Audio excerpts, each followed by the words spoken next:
Last episode में हमने देखा था ब्लैक गॉड ने गॉडेस शेल्टर पर हमला कर दिया था। सभी को लगा था कि इस हमले में हाइंशन मारा जाएगा, लेकिन होता उसके बिल्कुल उल्टा है। हाइंशन अकेला ही ब्लैक गॉड का जाकर सामना करता है एंड बहुत इजीली, मतलब अपने एक ही हमले में उसे मौत के घाट उतार देता है। ब्लैक गॉड की मौत ने सभी को चौंका दिया था।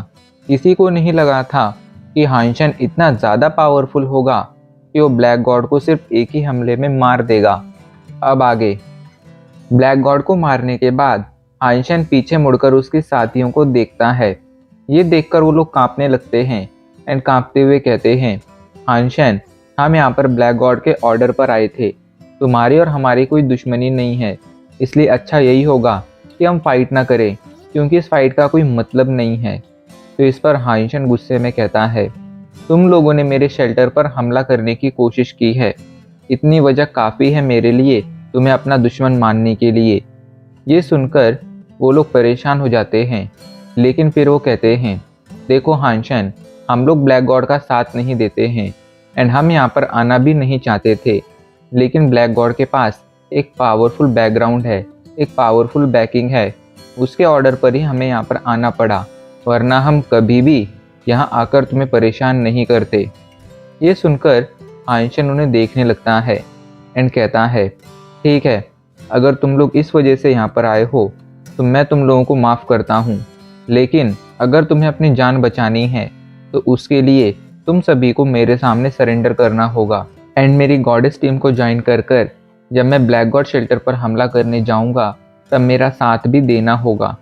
इस पर वो लोग हाइंशन को समझाते हुए कहते हैं, हाइंशन, ब्लैक गॉड शेल्टर तुम जितना समझ रहे हो उससे बहुत ज़्यादा पावरफुल है, उसकी बैकिंग हद से ज़्यादा खतरनाक है। ऐसे में अगर हम में से कोई भी तुम्हारे सामने सरेंडर करेगा या ब्लैक गॉड शेल्टर पर हमला करेगा तो हम लोग जिंदा नहीं बच पाएंगे। इस पर हाइंशन कहता है, तुम उस डोंगलिन की चिंता मत करो, डोंगलिन को मैं संभाल लूँगा। तुम बस ये बताओ कि तुम मेरे सामने सरेंडर करोगे या नहीं। उसकी बात सुनकर सभी लोग सोच में पड़ जाते हैं, लेकिन उनके पास और कोई ऑप्शन नहीं था। इस वजह से वो सभी हाइंशन के सामने सरेंडर कर देते हैं। सभी ने उसके सामने सरेंडर कर दिया था, लेकिन इसके बावजूद हाइंशन इनके मामले में थोड़ा सतर्क था, क्योंकि ये सभी उसके लोग नहीं थे एंड वक्त आने पर पलट सकते थे। जिसके बाद अगले दिन ही हाइंशन इन सभी के साथ ब्लैक गॉड शेल्टर पर हमला कर देता है एंड ब्लैक गॉड शेल्टर को ऑक्यूपाई कर उसे गॉडेस शेल्टर में मिला लेता है। अब यहाँ पर कोई ब्लैक गॉड शेल्टर नहीं था, बल्कि एक ही शेल्टर था जिसका नाम था गॉडेस शेल्टर। इधर स्टारविल शेल्टर में सभी लोग हाइंशन ने जो किया था उसी बारे में बढ़ा चढ़ाकर बातें कर रहे थे। सभी उसकी पावर का बखान कर रहे थे। जब लीजिंग इन बातों को सुनता है तो वो सोच में पड़ जाता है, क्या हाइंशन ने सच में ब्लैक गॉड को मारकर उसके शेल्टर को ऑक्यूपाई कर लिया है? अगर हाँ, तो मतलब हाइंशन फ्यूचर में ज़रूर आइस फील्ड पर राज करने वाला है। वो अपने ख्यालों में गुम था। इधर हमें पता चलता है ब्लैक गॉड शेल्टर को हाइंशन सिर्फ इसलिए ऑक्यूपाई नहीं कर पाया था क्योंकि वो बहुत ज़्यादा पावरफुल था, बल्कि इसमें उसकी मदद टेंगजेन ने की थी। टेंगजेन को जब पता चला था कि हाइंशन ने ब्लैक गॉड को मार दिया है तो वो बहुत ज़्यादा खुश हुआ था, जिसके बाद आगे की सभी चीज़ें उसने संभाल ली थी एंड उसने हाइंशन को ब्लैक गॉड शेल्टर का अगला ओनर बनने में मदद की थी। टेंगजेन की वजह से ही हाइंशन इतनी स्मूथली ब्लैक गॉड शेल्टर को हासिल कर पाया था, वरना डोंगलिन कभी भी हाइंशन को ब्लैक गॉड शेल्टर हासिल करने नहीं देता। इधर हमें जूटिंग को दिखाया जाता है, जो हाइंशन को ढूंढ रहा था। काफ़ी टाइम बाद जब उसे हाइंशन मिलता है तो वो हाइंशन को एक पावरफुल मार्शल आर्ट टेक्निक के बारे में बताता है, जिसका नाम जेड यांग टेक्निक था। अगर हाइंशन इसे सीख लेता तो इससे उसकी किडनी बहुत ज़्यादा स्ट्रांग बन जाती एंड उसकी पावर नेक्स्ट लेवल पर पहुंच जाती। साथ ही साथ उसका मेन इफेक्ट ये था कि हाइंशन का स्टेमिना हद से ज़्यादा बढ़ जाता।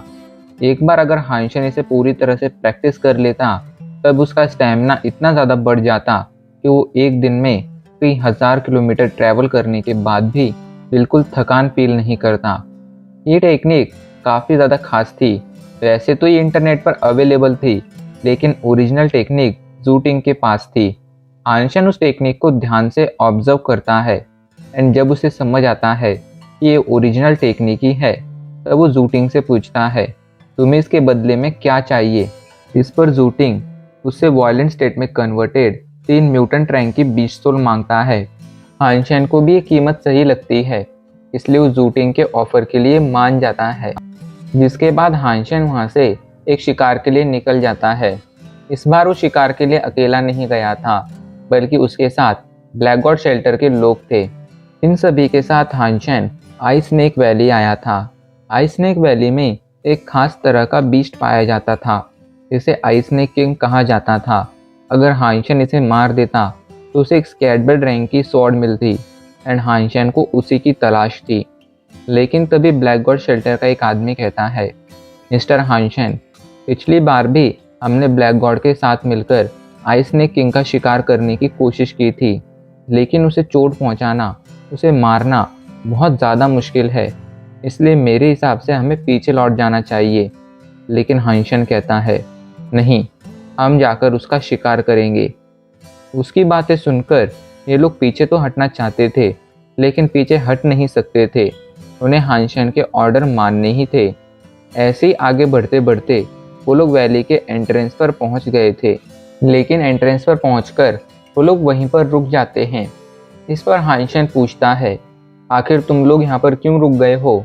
तो वो लोग कहते हैं, भले ही हम सभी की फिजिकल स्ट्रेंथ 100 के ऊपर चली गई है, लेकिन वैली के अंदर बहुत सारे आइस स्नेक हैं एंड इतने सारे आइस स्नेक का सामना हम सभी मिलकर भी नहीं कर सकते हैं, इसलिए आगे बढ़ना खतरनाक हो सकता है। तो ये सुनकर हानशन सोचते हुए कहता है, ठीक है, तो तुम लोग यहीं पर रुको, मैं जाकर आइस स्नेक किंग को बाहर लेकर आता हूँ। लेकिन हाँ, याद रखना, मैं यहाँ से जा रहा हूँ, इसका मतलब ये है कि तुम लोगों को यहाँ पर रुकना है। अगर मेरी गैर हाजिरी में कोई भी वापस ब्लैक गॉड शेल्टर लौटा तो मैं वापस आने के बाद उसे जिंदा नहीं छोड़ूंगा। ये कहकर हानशन आइस स्नेक वैली के अंदर आगे बढ़ना शुरू कर देता है। वो अभी के लिए बर्फ पर ऐसे चल रहा था जिससे उसके फुटप्रिंट भी प्रिंट नहीं हो रहे थे। ये देखकर वहाँ मौजूद सभी इवॉल्वर्स शॉक हो गए थे, क्योंकि ऐसा करना लगभग इम्पॉसिबल था। अगर हानशन के पास क्लाउड स्टेप नहीं होती तो ऐसा नहीं कर पाता, लेकिन अच्छी बात ये थी कि उसके पास क्लाउड स्टेप थी। आगे बढ़ते बढ़ते जब वो वैली के अंदर पहुंचता है, तब उस पर कई सारे आइस स्नेक हमला कर देते हैं। हानशन इन सभी को बहुत इजीली मार सकता था, लेकिन अगर हानशन इन्हें मार देता तो वहाँ मौजूद बाकी सभी आइस स्नेक का ध्यान भी हानशन पर आ जाता। इसलिए हानशन इनके हमलों को अवॉइड करता है एंड इनसे बचते हुए हेवनली गो का यूज़ करते हुए वैली के अंदर भागना शुरू कर देता है। उसकी स्पीड बहुत ज़्यादा थी, इसलिए भागते भागते बहुत ही कम समय में वो 30 मील दूर आ गया था। लेकिन इतना दूर आने के बावजूद उसे अभी तक वो आइस केव नहीं दिखी थी जिसके अंदर वो आइस स्नेक किंग रहता था। इसलिए उसे लगने लगा था कि कहीं उसे कोई गलत इन्फॉर्मेशन तो दी नहीं गई है। लेकिन ऐसे आगे बढ़ते बढ़ते वो एक जगह पर पहुंच जाता है। उस जगह पर एक गुफा थी। हानशन यहाँ पर गुफा को देखकर थोड़ा सोच में पड़ गया था, लेकिन फिर वो सोचता है शायद इसी गुफा के अंदर वो आइस स्नेक किंग है। यही सोचते हुए हानशन उस गुफा के अंदर एंटर करता है। गुफा के अंदर एंटर कर कर हानशन आगे बढ़ना शुरू कर देता है। उसने अपना आर्मर पहन लिया था, क्योंकि हर एक खतरे के लिए वो पहले से तैयार रहना चाहता था। आगे बढ़ते बढ़ते वो गुफा के सेंटर में पहुंच जाता है, लेकिन वहाँ के नज़ारे को देखकर उसकी आंखें खुली की खुली रह जाती हैं, क्योंकि उसके सामने एक अंडा रखा हुआ था। हानशन इस गुफा में एक अंडे को देखकर शॉक हो गया था। अब उसे समझ आ रहा था कि बाहर उसे ये गुफा अजीब क्यों लग रही थी, क्योंकि ये गुफा असल में एक लाइफ लोटस थी। हानशन उस अंडे को देखकर सोच में पड़ जाता है, क्या ये आइस स्नेक किंग का अंडा है? यही सोचते हुए हानशन जाकर उसे टच करता है, लेकिन जैसे ही उसे टच करता है उसे एक ज़ोरदार करंट लगता है। हानशन की पूरी बॉडी ज़ोर ज़ोर से कांपने लगती है एंड वो किसी तरह उस अंडे से अलग होकर पीछे जाता है। उसे समझ नहीं आ रहा था कि आखिर किसी अंडे के अंदर से इलेक्ट्रिसिटी कैसे निकल सकती थी। उसे ये बात समझ नहीं आ रही थी। पर तभी वो देखता है कि उस पर हमला करने के बाद अंडे के ऊपर मौजूद पैटर्न्स और ज़्यादा गहरे हो गए हैं।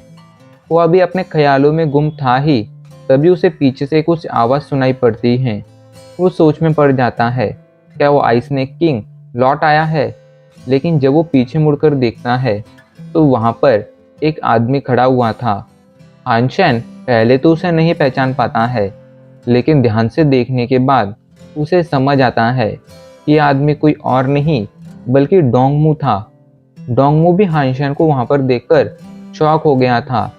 जब वो देखता है कि गुफा के अंदर एक अंडा मौजूद है एंड हानशेन उस अंडे के पास मौजूद है, तो उसे डर लगने लगता है कि कहीं हानशेन उस अंडे को उससे छीन ना ले।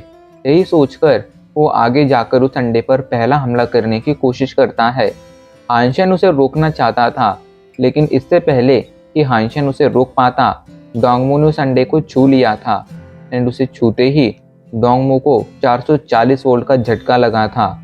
इतना पावरफुल करंट लगने की वजह से बेचारा अभी के लिए अधमरी हालत में पहुंच गया था।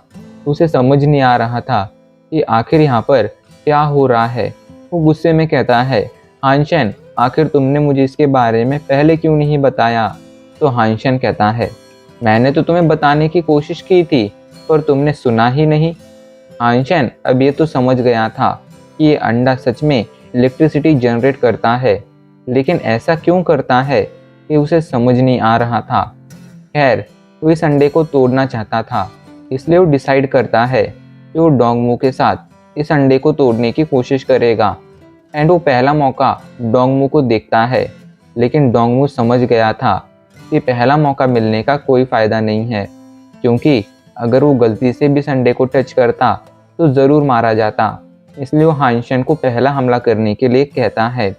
हानशेन भी मान जाता है एंड वो अंडे की तरफ जाने लगता है, लेकिन इससे पहले कि वो अंडे को फोड़ पाता, अचानक से अंडे से कुछ आवाज़ें आने लगती हैं। तभी अंडे पर कुछ क्रैक्स आते हैं। वो क्रैक्स धीरे धीरे बढ़ते जा रहे थे। हानशेन और डोंगमू दोनों का ही ध्यान उन क्रैक्स पर था। उन क्रैक्स से दो पंजे बाहर आते हैं, जिन्हें देखकर वो लोग सोच में पड़ जाते हैं, क्या ये स्नेक है? लेकिन स्नेक के पास तो पंजे नहीं होते थे। एंड तभी वो अंडा फूट जाता है एंड उसके अंदर से एक छोटा सा बेबी फॉक्स बाहर आता है। हानशेन बेबी फॉक्स को वहाँ देखकर शॉक हो गया था, तो शॉक के साथ कहता है, तो ये अंडा एक बेबी फॉक्स का है? हानशेन अभी के लिए सोच में था, लेकिन डोंगमू ने तो एक्शन लेना शुरू कर दिया था। वो जल्दी से अपना ब्लेड बाहर निकालता है एंड इससे पहले कि हानशेन कुछ उसे समझा पाता, डोंगमू कुछ सोचे समझे बिना ही सीधा जाकर उस फॉक्स बीस्ट पर हमला कर देता है। उसका हमला सीधा जाकर उस बेबी फॉक्स की आंखों में लगता है, लेकिन इतना पावरफुल हमला लगने के बावजूद उसकी आंखें नहीं फूटती हैं। ये देखकर हानशेन को अपने लो डेमन वर्ल्ड का वो सीन याद आने लगता है, जब उसने बेबी सुनहरे शेर पर हमला किया था। उस समय भी बिल्कुल ऐसा ही हुआ था। इधर इससे पहले कि हानशेन और डोंगमू कुछ समझ पाते, वो बेबी फॉक्स डोंगमू के हमले से गुस्से में आ गया था एंड उसने डोंगमू को एक ज़ोरदार झटका दे दिया था। उसका झटका इतना ज़्यादा पावरफुल था कि डोंगमू बेचारा, जो अभी कुछ देर पहले ही खुद को संभाल पाया था, दोबारा से अधमरी हालत में चला गया था।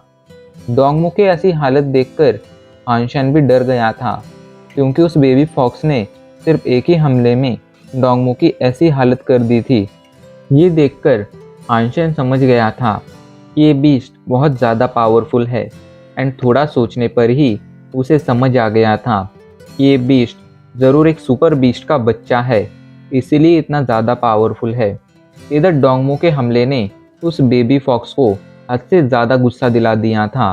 वो अपनी पूरी पावर के साथ डोंगमू की तरफ आगे बढ़ने लगता है।